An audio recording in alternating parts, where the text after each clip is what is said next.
This song's called It's All Right. Mm.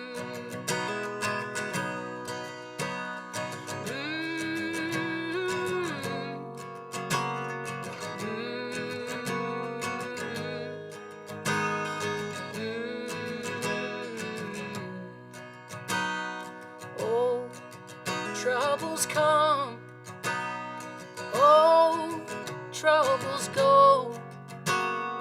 One thing I know, it's alright, yeah, it's alright. Oh, these times are changing, the whole world's in a spin. Wherever you land, it's alright, yeah, it's alright. It's alright now, it's alright. No one can take away your light. So keep on shining, shining bright. It's alright, yeah, it's alright. You spend your whole life fighting for everything you got, and it's enough to make you crazy. It's alright, yeah, it's alright. So don't stop giving that love you give. Don't you give up on me now. There ain't nothing in your way. It's alright, yeah, it's alright. It's alright now, it's alright. No one can take away your light. So keep on shining, shining bright. 'Cause it's alright, yeah, it's alright. Oh, oh, oh, oh, oh, yeah. Oh, hey, it's alright now. Oh, it's alright now. It's alright. No one can take away your light. So keep on shining, shining bright. Oh, it's alright now. It's alright. Hey, it's alright now. It's alright. Oh, it's alright now. It's alright.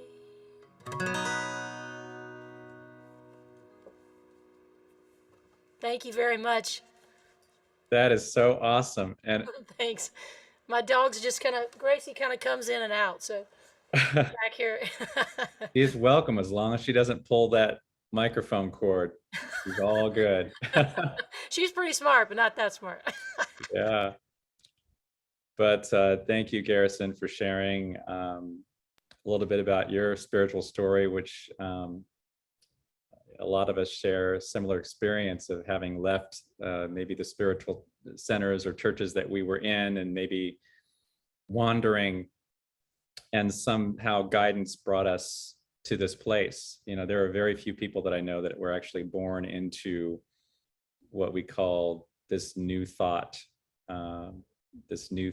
movement. And I'm so glad to have found it. Someone a long time ago pointed me in 2004, pointed me in this direction, or 2003. And it took me a year to walk into my first experience at a New Thought church, and it was like coming home.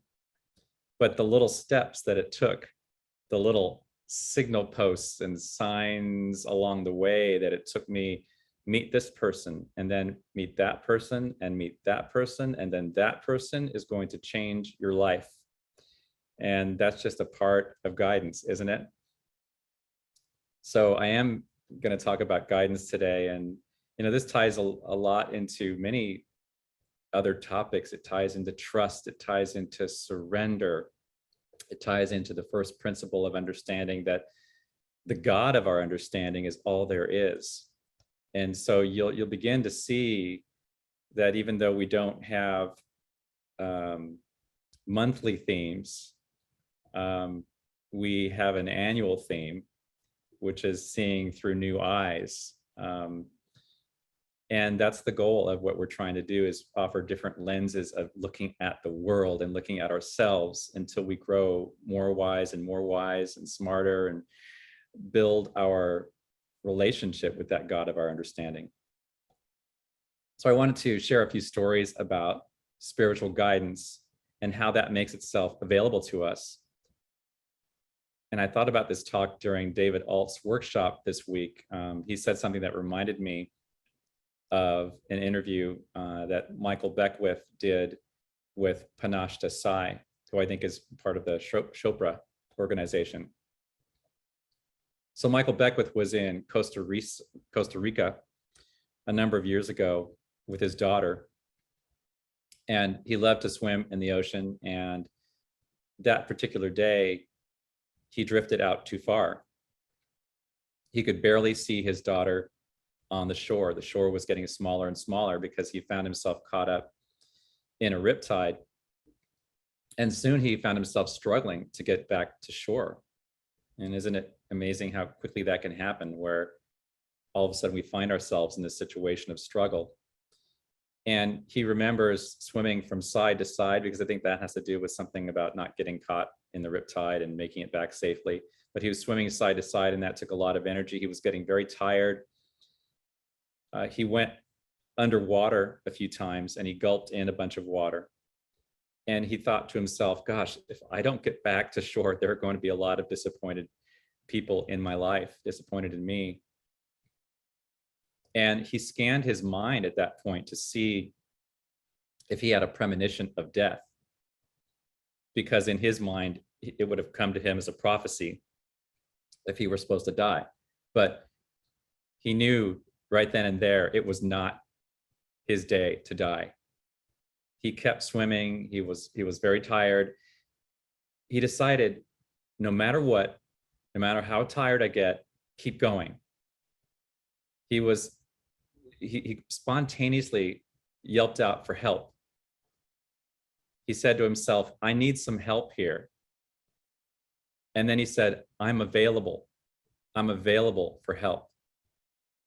And he decided again, no matter how tired I get, just keep going, and say, I'm available. I'm available for help. And at this point, his physical body was just reaching the point of exhaustion. And he knew somehow that his logical mind and his physical body messages from those sources wouldn't help. The logical mind wouldn't help. He kept repeating this mantra, no matter how tired the body gets, keep going, and I'm available for help. Then a wave came through that gave him some momentum. And then another wave, like that was washing him towards the shore. And then another wave a while later. But all this, I'm describing it quickly, but to him, he said it seemed like an eternity. And if you want to see the full text of this, it's in a YouTube video. But I remember him saying that he finally felt the sand touch underneath his feet, and he knew at that moment it was going to be okay. And so he washed up on the beach. He laid there exhausted, knowing that he overcame.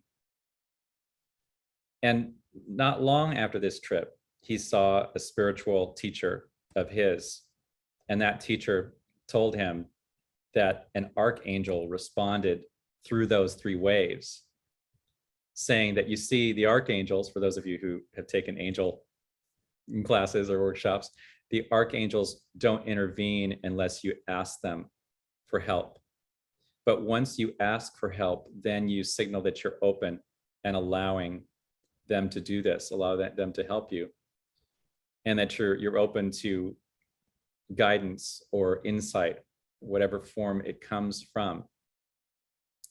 And I think, Michael was clearly asking in mantra, he was asking in prayer, he was asking in this spiritual way that just welled up from within him. In the Sermon on the Mount, Jesus told his disciples, ask and it will be given to you. Seek and you will find it. Knock and the door will be opened. So that this is the same power that's available to everyone in any moment by simply asking. Help is all around us. And it's coincidental that Matt Kahn's daily email today was titled, "When the world gets crazy, help is here. Help is here." And I just think we're all one. So when the world gets crazy, we tend to feel this craziness, of course, with what's going on in the macro environment. It sometimes shakes us at the core, but we've got to know that it begins with us asking for help, I believe, in our individual lives, in our individual divine souls, asking for help before we ask for help for the macro. I want to share another story, and I told this a year ago about, and this time I'll get the story right because I named the wrong road the last time I told it. It was 2012, and I was so excited because I wanted to buy this drum. It's actually technically not a drum, but it's called a hung drum, spelled H-A-N-G. It's a Swiss word for hand. And it was a very expensive drum, very hard to find. Found this guy on eBay. He was willing to sell it. And I knew I had to drive out there to pick it up because it's something you can't bring on a plane. And it was a 10.5-hour desolate drive. This drive from the Bay Area to Boise, Idaho, if any of you have ever done it, if you've gone through Route 95, US Route 95, takes you through the nothingness of Nevada and before you hit Route 95. And then you get on Route 95 and you just it begins to dawn on you that this is the most desolate and, quite honestly, scary drive that you can think of. And I looked up the word desolate. It says deserted of people and in a state of bleak and dismal emptiness. And I translate that as in no one can hear you scream. It's just scary when you get out there. You are literally passing by ghost towns and they fade into the wide open emptiness of nothing. And you realize you haven't seen any cars behind you. You really haven't seen any cars. Cars start to pass more slowly, like every 20 minutes you'll see a car. And then you notice there are no houses on the side of the road. Oh, and the last gas station was way, way far back. It's not like, these friendly roads like Interstate 5, which tell you next stop is coming up in 20 miles, next gas is going to come up in 25 miles. No, not like that at all. And perhaps because the nearest major city was Boise and nobody was driving this way because they didn't want to go into this emptiness this late in the day and be caught in the situation I was in. They were the smart ones. So I was here driving this thing for the first time. And I passed through this area called Paradise Valley into Oregon, into Jordan Valley, Oregon, a town of population 175. That was my big city passing along the trip. And the sun began to set. And in the dark, my cell phone signal went out. My navigation stopped. So not only could I couldn't make a phone call to scream for help, but my navigation stopped. And I was just really freaked out because I didn't have the route kind of memorized and I didn't know what to expect. And I passed the last gas station a long time ago. So I think I'm making the point quite clear. I had one bottle of water, no blanket, and no food, and a dead phone. And so I got nervous. And I had never really been in that situation before. So I started to panic. And like Michael did, I just said to myself, you just got to keep on driving. You just got to keep on driving and just keep on keeping on. And I did pray for help. I said, God, help me. And I said, show me a sign, show me a physical sign, show me a spiritual sign. And after a long time, I saw the lights of one car that must have been heading out for an all-night drive on the way to the Bay Area. And I saw no more other cars until I eventually saw my first sign that said, Boise, that way. And eventually my cell phone did come back on, the navigation did kick in, and I made it at 2 a.m. into Boise, and I thanked God at that moment. So I guess my true GPS kicked in, and it reminds me that there is the physical GPS, and then there is the spiritual guidance system that never turns off. It's only our awareness that turns off. So the navigation systems for cars and phones relies on the global positioning system. It's made up of a network of satellites that are following the Earth in, I believe it's a geosynchronous orbit, meaning they're hovering over the same spot all the time. But whether that's true or not, they're not giving you navigation. They're simply saying, I'm here. I'm here. And they're emitting this signal that gives what time it is. And that is a verification of their presence. I'm here. And the rest of it is really up to us to build navigation systems around it. And I thought of this analogy, isn't God the same way? The God of our understanding is saying, I'm here. I'm here. And it's what we do with it. It's what we build around that. We can build a life around that. David Alt said in his workshop, you can decide to wed the principles that mean the most to you. And that one principle that means the most to us in this movement is that God is all there is. God is all there is. I'm here. I'm here. And you can build your whole spiritual navigation system around that fact. I'm reading it right now. There's only one presence and one power active in the universe and in my life, active as much in my life as it has been anywhere at any time to any person. It is as active anywhere. It's not more active over there in that situation. It's not more active where someone else is needing more help. That's dualistic thinking. It's active in an infinite way in my life, and it's up to me to call upon it. So thinking about how Michael Beckwith called upon his spiritual guidance system, he created a prayer, he created this mantra in the moment. I took a class, and BJ took this class too, about a year ago, called Unity Prayer. And in that class, a simple question came up, and they said, what's prayer? And one of the definitions was aligning ourselves with the understanding of God, aligning ourselves with the highest consciousness. And we're not beckoning God to come over here, and pay attention to me. God is already doing that. We are beckoning ourselves to come closer to God.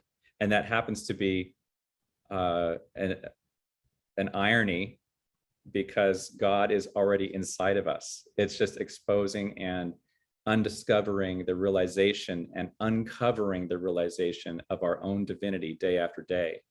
That's really the power of prayer as we believe in it here. So when it seems at times you are lost in these ways that I've described, or lost in maybe in a very, let's say, innocuous way, but you're lost. I often think of the teachings of Myrtle Fillmore, which were written 100 years ago, in the book, How to Let God Help You. And she says very emphatically in one sentence, you are not lost. Help comes if you ask for it. And so this seeming process of getting lost can be a spiritual process, and it may be necessary to finding yourself.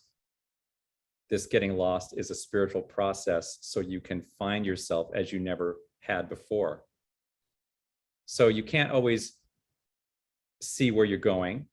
You can't always see what the future is, but you can see what's in front of you. And sometimes that's all that you need. It reminds me of what I'm sure many of you, most of you, have driven on the San Mateo Bridge. And if you've driven from west to east, you know what the San Mateo Bridge does? It looks like this in front of you. It just looks like a point that does this, and it looks like it drops off into the ocean. I remember as young as I were, being so young, and my mom was driving up there, I just remember, oh my gosh, we are gonna fall into the ocean, because that's all I can see is this ramp going into nowhere. And later on, when I learned how to drive, I remember nervously, I was nervous when I was driving over the San Mateo Bridge. And then I realized I can't think about what's up there. I just have to look at what's in front of me. And the road just becomes more exposed, more of the road exposes itself, and you never see that point where the road ends. The road keeps on unfolding itself in front of you on that bridge until you're on the other side. So isn't that true for life? You can think of like fog too. You can think of fog as in you don't know what's out there, and your headlights, your high beams are not going to work, but your low beams navigating one step at a time will be revealed to you, and that's how you get through the fog. So another way of tapping into this guidance system is, we talked about surrender last week, and surrender not in the sense of giving up, giving in, but it's the highest form. It's the highest form of trust. Surrendering, thinking of the 12-step program, is giving my control up to a higher power. And the stronger my belief in that higher power, AKA principle, the stronger my connection, the more powerful my life becomes. And that's kind of an irony. The more I give up my power to the higher power, the stronger I become, because I have this thing in me that I know I'm never alone. I know I'm never alone. And that's where my strength comes in. There have been a lot of times in my life where I felt other senses of being lost, where I would call it the dark night of the soul. And Michael Beckwith often uses that phrase. And as a matter of fact, I want to talk about what Michael Beckwith said about dark night of the soul from his book, Spiritual Liberation, which our men's group and women's group are reading right now. Michael Beckwith said, I surrender to the alchemy of the dark night of the soul.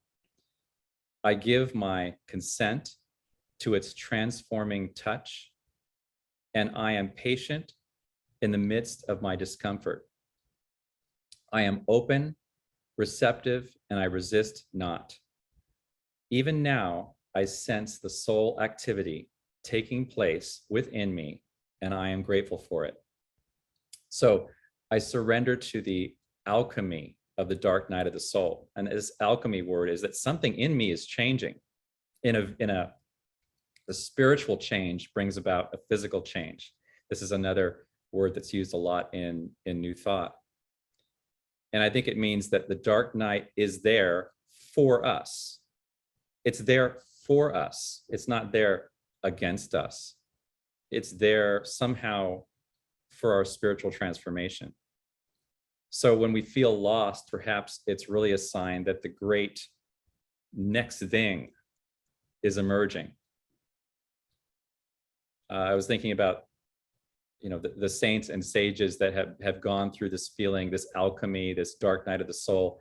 Jesus wandered in the desert for 40 days and 40 nights before becoming filled with the power of the Holy Spirit. Buddha wandered for, I believe it was 6 years before he found the Bodhi tree that still stands to this day, and found nirvana by sitting underneath it. So these are the ways that we can seek spiritual guidance, in small ways and in big ways. So let's pray to center ourselves in this understanding, I invite you to go within and know that even when you seem lost, it may be a dark night of the soul moment. It may be just a transient moment where you need guidance. You can keep asking for help. You can ask as the shamans used to. They just would repeat the question until guidance came. And using your spiritual guidance system, know that there is a force, there is a power that just keeps saying to you, I'm here. I'm here. And in asking for help, know that in asking, it shall be given. This guidance is always there, like an inner pilot light that is softly burning, that's never extinguished, that's always shining. Like Garrison's song said, it keeps shining bright. This light keeps shining bright. And in the end, it's all right. And so it is. And Garrison, I would love for you to sing your next song if you're ready. If you and the doggy are ready. I'm ready. Wait, hold on. I just did that. Okay. Yeah, I'm ready. Sorry. She was knocking at the door. I'm managing a couple things here. Thank you all again so much for having me. What a beautiful message. I feel really grateful to have found you guys, whatever it means. This song's called Better Day Coming.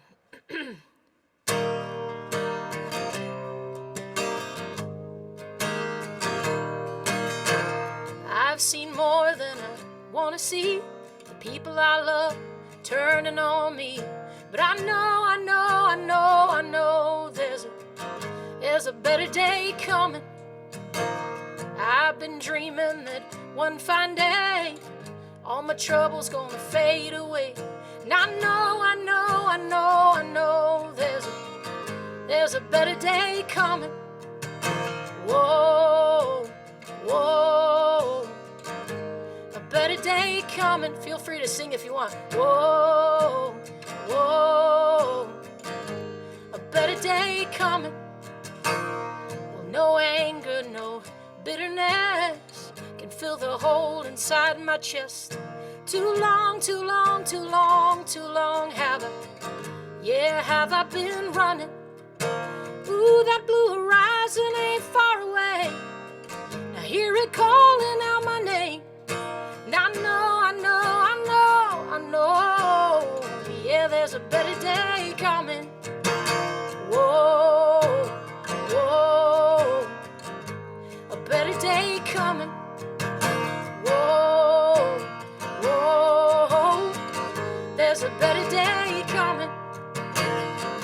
And it's harder holding on to forgiveness, to lay those ghosts to rest. Whoa, but the sun's gonna rise out of the darkest night. It's gonna change everything. Yeah, yeah, yeah, yeah. Whoa, whoa, a better day coming. Whoa, whoa, yeah, there's a better day coming. Well, I've been dreaming that one fine day all my troubles gonna fade away. And I know there's a better day coming. Yeah, I know there's a better day coming.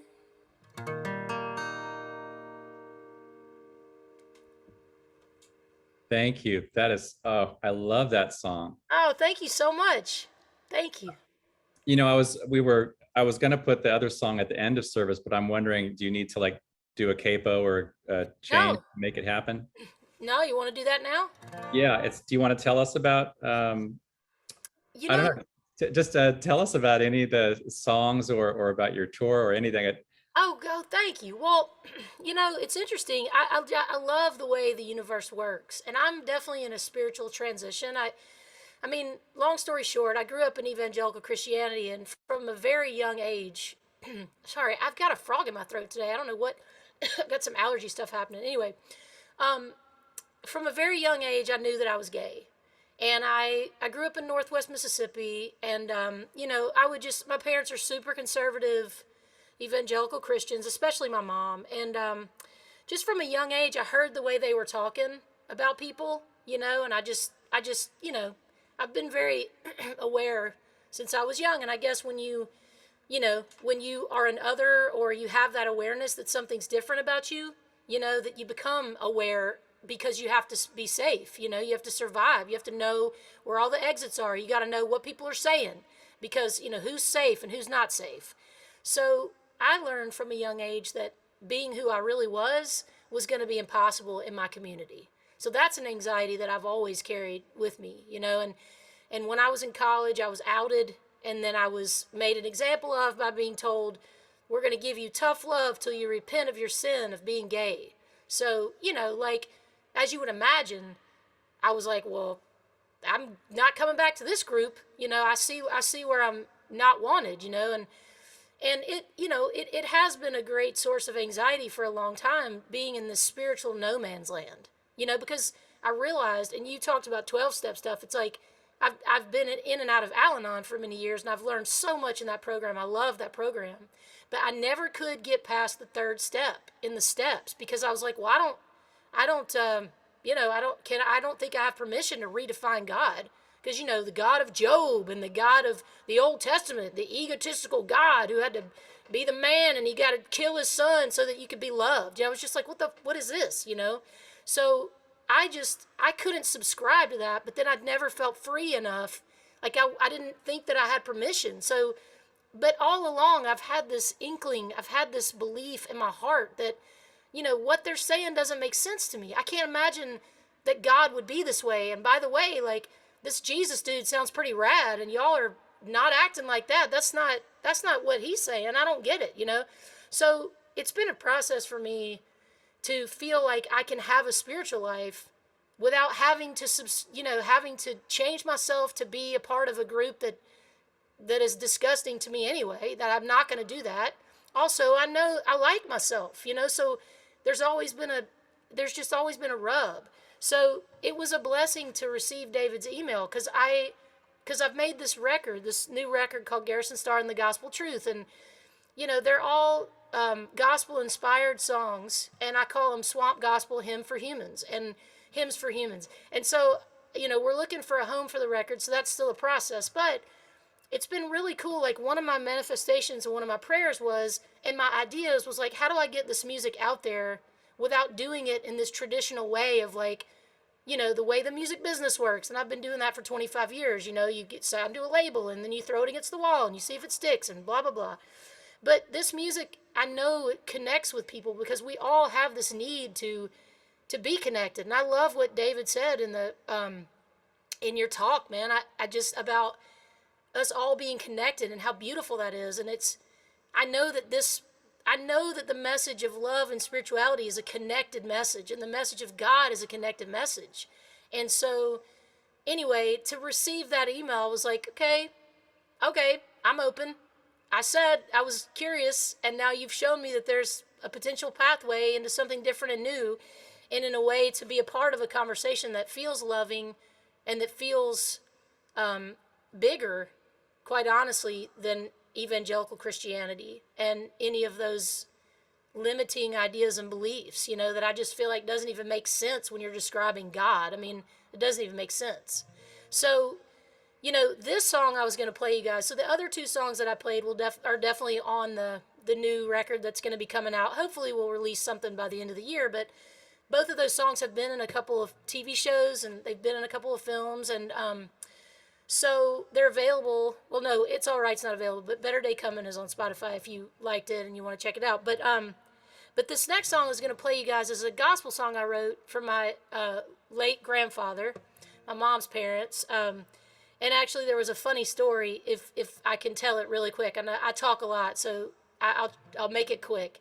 But anyway, my granddad was having his birthday, and my mom called to tell me this funny story. They were having a birthday party for him, and he was always kind of a jokester, and he was like, "There, happy birthday to you, Papa." He's about to blow out his candles, and he was like, "Well, I expect I'm not going to live to see another birthday." He just liked to pull everybody's chain. And, I'm expecting to hear the whistle on the train that's bound for glory coming to get me. And my mom was like, "Oh, Daddy, don't say that." And he still lived for like another 8 years after that.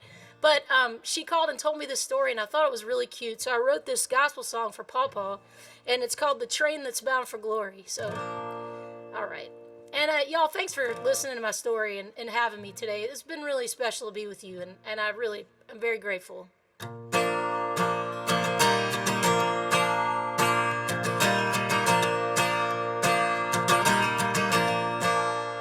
Well, there is a train that's bound for glory, and no one knows when it will come. But when it does, ooh, I will be ready, and I will meet my Lord above. And when I hear that whistle blowing, no longer will I roam. Oh no, no, when the train that's bound for glory is calling me back home.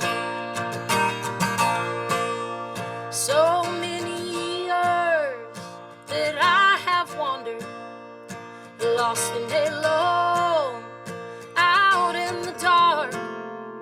They say that your rain is gonna heal what's broken, and love will fill my empty heart. Hey, when I hear that whistle blowing, yeah, no longer will I roam.